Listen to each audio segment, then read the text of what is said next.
কিছু মেয়ে আমাদের মধ্যে আছে যাদের উদ্দেশ্যটাই হচ্ছে এরা সবসময় বিবাহিত পুরুষের প্রেমে পড়বে, এবং তারা জানে যে সেই বিবাহিত পুরুষের হয়তো আমি কি বলবো, স্ত্রী তো আছেই, বিবাহিত নতুবা আমরা বলতামই না, হয়তো বাচ্চা আছে, এবং এই এই জিনিসটাকে তারা কোনো অপরাধ বলেই মনে করে না।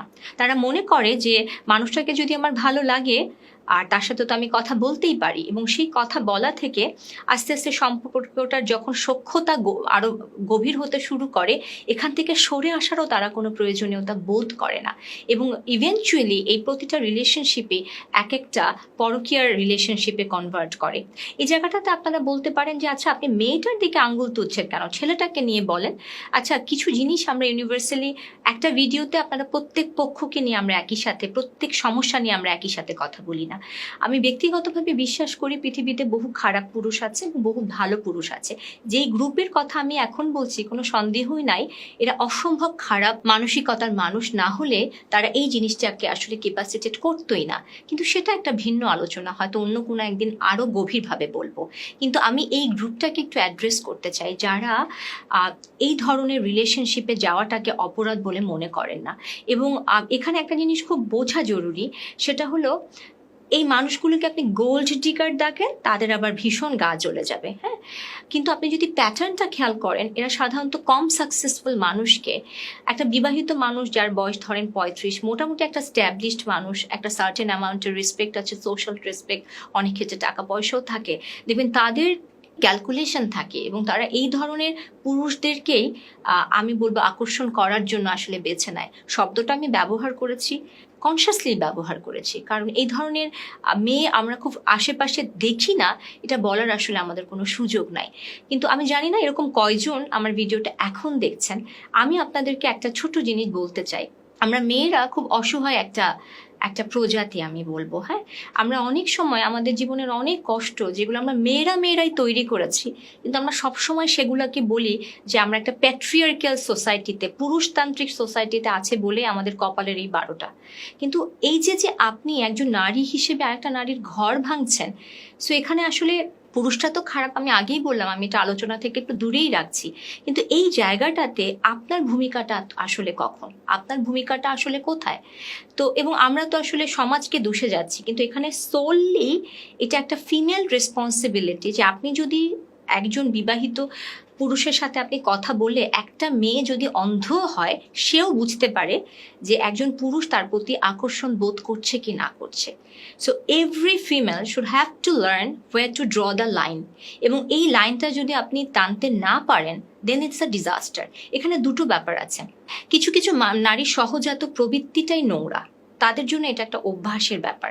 কারো ক্ষেত্রে হতে পারে যে বোকামি করেই আসলে আমি তার সাথে কথা বলা শুরু করেছি, আস্তে আস্তে আমি রিলেশনশিপটা আরো আরো ঘন হয়ে গিয়েছে বা গাঢ় হয়ে গেছে, যেটা বুঝাচ্ছি। কিন্তু আপনি যখনই বোঝেন তখন আপনি এখান থেকে ব্যাক অফ করেন, কারণ আমরা অনেক গল্প দেখেছি আমাদের আশেপাশে, আমরা দেখি এটাকে আপনি প্রকৃতির প্রতিশোধও বলতে পারেন অথবা আল্লাহর বিচারও বলতে পারেন। হ্যাঁ, আপনি যখন এরকম একটা মানুষকে তার ওই আগের ওয়াইফ থেকে সরিয়ে, বাচ্চাদের ব্যাপার থেকে সরিয়ে তা আপনার নিজের করে নিলেন, এরকম মানুষের সাথেও আমাদের কথা হয়, তারা ভীষণ ইনসিকিউরিটিতে ভোগে, কারণ যে ঘটনাটা মানে আপনার মধ্যেই ভয়টা খুব ঢুকে যাবে, আপনি একটা আনলয়াল মানুষকে বিয়ে করেছেন, এবং এই অসম্ভব নোংরা কাজটা যিনি করেছেন, আপনার আগের স্ত্রীর প্রতি লয়্যালটিটা তিনি যেভাবে নষ্ট করে আপনার সাথে এসেছেন, চান্সেস আর হাই, এবং আপনি এই প্রবাবিলিটিটাকে উড়িয়ে দিতে পারেন না যে একই কাজ তার পক্ষে আবারও করা সম্ভব, যদি না আপনার স্পেশাল কোনো ক্ষমতা থাকে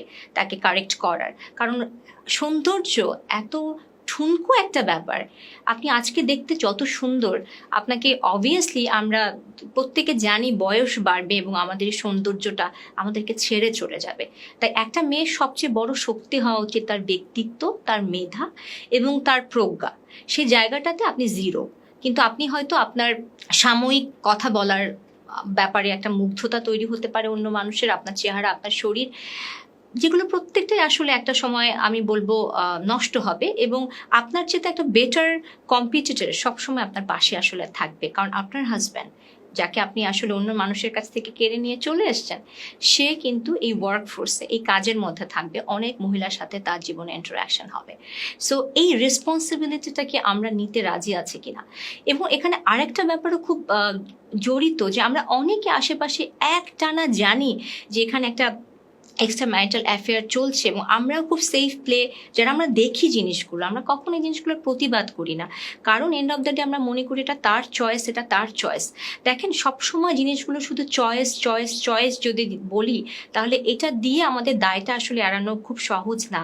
এবং একটা বাস্তবতা, আমি আমি আমি এভাবে জিনিসটাকে চিন্তা করি, যে যারা চয়েস নিয়ে অনেক বেশি অহংকার করে বা গর্ব করে, তারা এটা করতে পারে কারণ সেই একই গিভেন টাইমে আরও 100 জন মানুষ মোরাল এবং এথিক্যাল গ্রাউন্ডে সংসারটাকে টিকিয়ে রাখে। অর্থাৎ আমি যদি বলি, দুটো মানুষ বলছে যেটা আমাদের পছন্দ, আমাদের কনসেন্ট আছে, ওর ফ্রাস্ট্রেটেড রিলেশনশিপে আমিও একা, কেন আমরা একসাথে কথা বলতে পারবো না, রাইট? বা আমাদের একটা রিলেশনশিপ গড়ে উঠতে পারবে না। সো দুটো মানুষ এরকম বলছে, আর 10 জন এই জিনিসটাকে ঘৃণা করছে, তারা মনে করছে না, আমরা আমাদের হাজব্যান্ড ওয়াইফের বাইরে কিছুকে ঢুকতে দিব না, এবং তারা চয়েসের বড়াই করছে। এখন আমি যদি আপনাদেরকে এভাবে বলি, তারা ডিজাস্টাররা দেখে না, কারণ হচ্ছে বাকিরা এটাকে মেনটেন করছে, সোসাইটিটা ভেঙে পড়ে নাই। কিন্তু প্রত্যেকেই যদি এই একই মন্ত্রে বিলিভ করে বলতো, আমারও চয়েস, কেন আমার হাজব্যান্ডের সাথে থাকতে হবে, আমি অন্য একজন ভদ্রলোকের সাথে একটা প্রেমের সম্পর্কে গড়ে উঠবো, আমার হাজব্যান্ড আরেকজনের রুমে থাকবে। সো আমাদের পুরো সোসাইটির 100 জন যখন এই চয়েসে গলাবাজি শুরু করবে, তখন আমরা বুঝতে পারবো যে আমরা সোসাইটিতে আসলে মানুষ হিসেবে নাই, পশু হিসেবে বেঁচে আছি। তাই এই পশুত্বর, এই আমি বলবো যে পশুদেরকে অপমান করার জন্য বলছি না, ইনফ্যাক্ট আমি বলবো এটা উদাহরণ দেওয়ার জন্য শব্দটা ব্যবহার করা।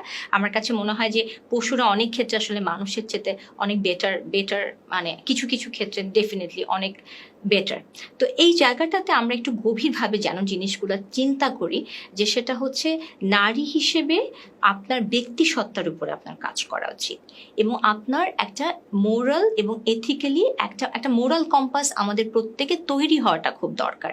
মোরাল কম্পাসটা আপনি এথিক্যালি কিভাবে চিন্তা করেন সেখান থেকে আসতে পারে, রিলিজিয়ান আপনাকে কি নিয়ম বেঁধে দিয়েছে সেখান থেকে আসতে পারে, আমার সোসাইটির নিয়ম কি বেঁধে দিয়েছে সেখান থেকে আসতে পারে।